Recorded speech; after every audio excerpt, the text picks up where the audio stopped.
காலில் ஒரு முள்ளு தச்சா கண்ணு கலங்குது, கண்ணில் ஒரு தூசு பட்டா கைதான் ஓடுது.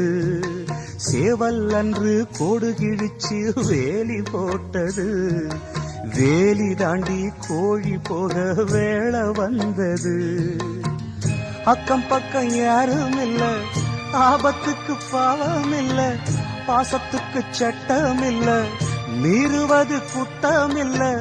பாசத்துக்கு ரெக்க முளைச்சு பறந்து போகுது தன்னால.